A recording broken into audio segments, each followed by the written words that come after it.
بلند کرے. With this we come back to اسرار خودی. اب علامہ اقبال کا 1915 میں اسرار خودی کا ایک مسٹیکل ڈائمنشن دیکھیے. ہم تھوڑا سا اقبال کی اسرار خودی کی بیسک فلسفی پہلے آپ کو بتا دیں. مسلمانوں کی تاریخ میں جو تصوف کی ڈاکٹرن ہے، جو کہ ہمیشہ سے ایک مسٹیکل ڈاکٹرن جس کا مقصد ہوتا تھا کہ انسان تزکیہ اور احسان اور اپنے ریوائول اور اپنی سیکرٹس آف دا سیلف کو، اپنی ریالٹی کو، اپنی حقیقت کو جانے اور انسان اپنا تزکیہ کرے، اپنے آپ کو پیوریفائی کرے.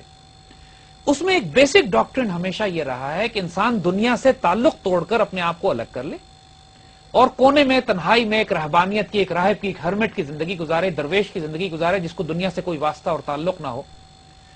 اور تمام زمانے کے کئی صدیوں سے جو مسلمان مسٹیکل فلاسفرز تھے، جو مسلمان صوفی تھے یا مسٹکس تھے، ان کی ڈاکٹرن یہی رہی ہے کہ انسان دنیا کے ہنگاموں اور طوفانوں سے الگ کر کے سکون کے لیے اپنے آپ کو الگ کر لے اور اپنی ذات کو فنا کر دے اور اپنے رب کو تلاش کرنے کے لیے ایک ایسا سفر کرے کہ جو دنیا سے الگ کر کے اس کی حقیقت اور حقیقت انسانیت تک پہنچائے. بے خودی کا جو اپنے آپ کو گم کر رہا ہے. اقبال نے اس کے مقابلے پہ ایک حیرت انگیز اور بالکل اپوزٹ کانسیپٹ دیا، اور اس کی وجہ تھی. اقبال کا کانسیپٹ یہ تھا کہ انسان کے لیے افضل جگہ دنیا ہے. دنیا میں وہ ایک انقلاب برپا کرے، خانقاہوں سے نکل کر باہر آئے، میدان جنگ میں آئے، بیٹل فیلڈز میں آئے، ایک میدان عمل میں آئے اور اپنے عمل اور اپنے کردار سے ایک نئی دنیا کریٹ کرے. یہ ایک ڈائنامک، غیر معمولی، حیرت انگیز کانسیپٹ تھا اپنے وقت کے لحاظ سے. لیکن اس کی وجہ تھی. دیکھیے وجہ کیا تھی. کئی سو سال سے جب مسلمان سیولائزیشن اپنے عروج پہ تھی، مسلمانوں کے پاس پولیٹیکل پاور بھی تھی، اکنامک پاور بھی تھی، ملٹری پاور بھی تھی، دنیاوی چیزیں تھیں ہمارے پاس. مسلمان خوشحال تھے، ایسی ایسی تہذیبیں سلطنتیں بنی ہوئی تھیں. اور اس دور میں مسلمانوں کا خطرہ یہ تھا کہ یہ دنیا میں ملوث ہو کر تزکیہ کھو بیٹھیں گے، پیورٹی کھو بیٹھیں گے اور پولوٹ ہو جائیں گے. تو اس انوائرمنٹ میں کہ جب انسان کے پاس پوری دنیا کی طاقت ہو تو اس کو تربیت اس طرح کی جاتی ہے کہ دنیا چھوڑ دو اور دنیا سے الگ ہو جاؤ. کیونکہ دنیا کا کثرت سے آ جانا بھی انسان کو، کہ جب انسان کو کرپٹ کرتا ہے، پولوٹ کرتا ہے، مال، دولت، روپیہ، زر، زمین، یہ سب انسان کو خراب کرنے والی طاقت، اتھارٹی. وہ جو کہتے ہیں کہ absolute power corrupts and absolute power corrupts absolutely. لیکن آج کل اس کا نئی ڈائمنشن جو آج کے دور میں بنی ہوئی ہے، جو آج کل نئی انٹرپریٹیشن ہے کہ power corrupts but absolute power is kind of cool. آج کل جو لوگوں نے تصور اس کا بنا لیا.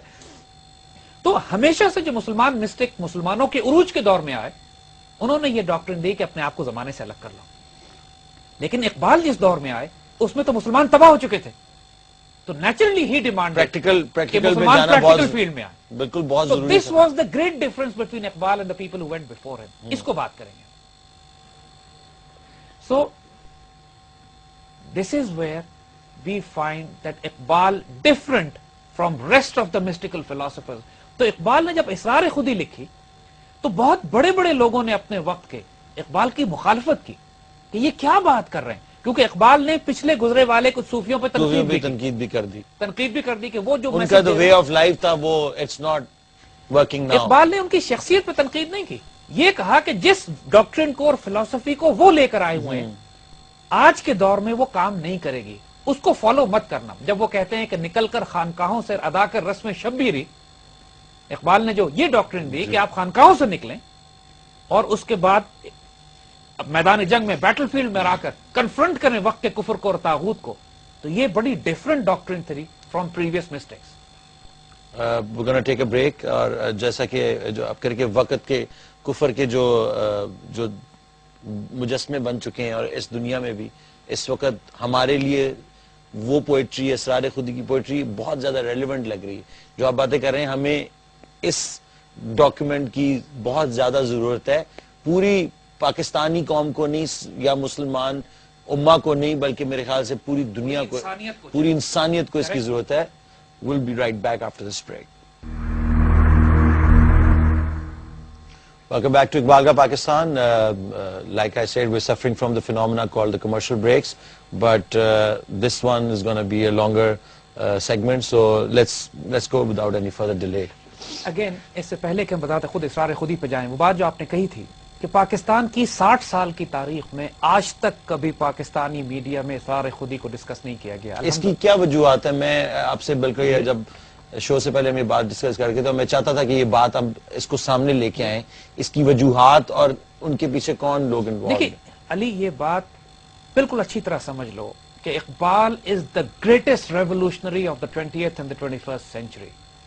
ہی از اے ڈینجرس مین. یہ تمام لوگ جس دور میں اقبال پیدا ہوئے ہیں, یہ وہ دور تھا کہ جب فرسٹ ورلڈ وار اور 20th century کا جو آغاز تھا کہ پوری دنیا کی ری ماڈلنگ کی جا رہی تھی ان اے نیو ورلڈ آرڈر. جب گلوبل اکنامک ماڈل کریٹ کیے جا رہے تھے, جنگیں برپا کر کے دنیا کو فلیٹ کیا جا رہا تھا تاکہ بعد میں قرض دے کے اس کو ریبلڈ کیا جائے. اکنامک ماڈل تھے, کمیونسٹ اور کیپٹلسٹ بلاک تیار کیے جا رہے تھے. کیپٹلزم اور سوشلزم اور کمیونزم اس کے مقابلے میں اکنامک اور پولیٹیکل بلاکس کھڑے کیے جا رہے تھے. تو کفر کا نظام اپنے عروج پر اپنے آپ کو موبلائز کر رہا تھا. اس کے درمیان جب اقبال جیسا آدمی پیدا ہوتا ہے, مثال بالکل ایسی تھی کہ جیسے اس نمرود اور اس پورے کفر کے دور میں ابراہیم علیہ السلام پیدا ہو جائیں. ٹھیک. اقبال نے جو شعر کہا تھا, جو خوبصورت شعر ان کے ہیں کہ آگ ہے نمرود ہے اولاد ابراہیم ہے, کہ آج پھر کسی کا امتحان مقصود ہے. بالکل. تو اقبال نے کہا تھا وہ سارے سرکمسٹانسز اور انوائرمنٹ کے جو کفر کے دور کی عروج پر ہوتے ہیں. نمرود نے اپنے آپ کو خدائی کا دعویٰ کر دیا تھا. تو اس وقت کے خدا جو تھے, جنہوں نے اپنے آپ کو خدا کلیم کیا ہوا تھا, جو گلوبل اکنامک, پولیٹیکل, ملٹری اور ایجوکیشن سسٹمز کو, میڈیا کو کنٹرول کر رہے تھے, انہوں نے اقبال کو غائب کرنا تھا. پاکستان بننے کے بعد اقبال بالکل ہی غائب کر دیے گئے. ان کا تھوڑا بہت کلام جو پڑھا گیا وہ اردو کا کلام تھا. ٹھیک. فارسی تو بالکل ہی غائب ہو گیا نا. اسرار خودی بنیادی طور پر فارسی میں لکھی. لیکن یہ اس سارے فنومینا کے پیچھے ہمارے ملک میں اب ظاہری بات ہے کہ باہر سے شاید یہ اس کے ڈائریکٹرز مل رہے ہوں کہ اس کو کس طرح غائب کرنا, لیکن آپ کے خیال سے ہمارے ملک کے اندر وہ کون لوگ تھے, ہم ان کو آئیڈینٹیفائی کرنا چاہتے ہیں. وہ کون اسٹیبلشمنٹ, اس وقت کی اسٹیبلشمنٹ تھی, پولیٹیکل پارٹیز تھیں, ملٹری رجیم تھا, کون تھے یہ لوگ؟ دیکھیں یہ لوگ سیکرٹس ہوتے ہیں. یہ لوگ, ان کا تعلق نہ سیاسی جماعت سے ہوتا ہے نہ ملٹری رجیم سے ہوتا ہے. The people who run this show are practically running from behind are free masons. یعنی پاکستان میں فری میسونک لاجز ہوا کرتے تھے جن کو ایوب خان کے دور میں پابندی لگائی گئی. اس کا مطلب یہ نہیں کہ فری میسنس ختم ہو گئے, they simply went under ground. Free masons کی تو جو ہسٹری ہے وہ جنرل ونچورا سے سٹارٹ ہوتی ہے, جب وہ مہاراجہ رنجیت سنگھ کے زمانے میں یہاں ہی لینڈڈ ہیئر ان پنجاب, اور اس سے پیچھے فری میسنز تو کروسیڈز کے زمانے میں جو نائٹس اینڈ ٹیمپلر. لیکن یہاں کی میں بات کروں, پنجاب میں جو ان کی آمد تھی وہ پہلی ان کی آمد ہے. ہر چیز کے پیچھے ایک مسٹیریس ہینڈ جسے کہتے ہیں, پوشیدہ ہاتھ.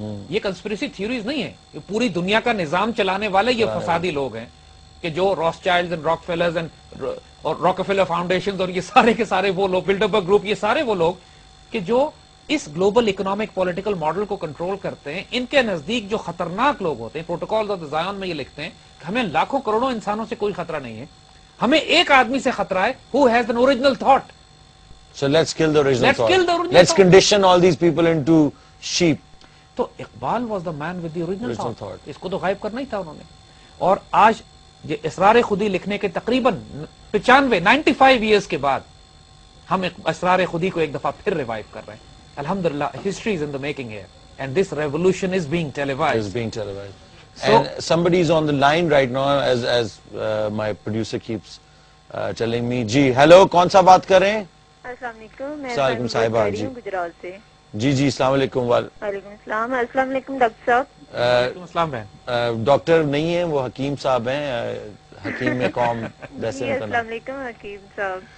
اچھا جی, میں نے یہ پوچھنا تھا کہ اقبال کے پاکستان کو جو انشاءاللہ یہ ہم اس کی تعبیر اب قریب ہی ہیں اس کے, میں نے یہ پوچھنا تھا کہ اقبال کے پاکستان میں ہم بنگال کو کہاں دیکھتے ہیں, کیونکہ اقبال کے پاکستان میں 5 صوبے شامل تھے اور بنگال جو کہ اب مشرقی پاکستان ہے, اس کو ہم کہاں پہ دیکھتے ہیں. اور اس کے علاوہ میں نے یہ پوچھنا تھا کہ ڈاکٹر صاحب نے ایک دفعہ بات کی تھی کہ میڈیا کو بہت زیادہ اظہار رائے کی آزادی دے دی گئی ہے. تو یہ پوچھنا تھا کہ ہم کیسے سوچیں, کیسے ہمیں پتہ چلے کہ نہیں یہی صحیح کہہ رہا ہے اور یہی صحیح کہہ رہا ہے. ہم ٹوٹلی کنفیوز ہیں, جو میڈیا ہمیں بتا رہے ہیں ہم سمجھ رہے ہیں یہی صحیح ہے.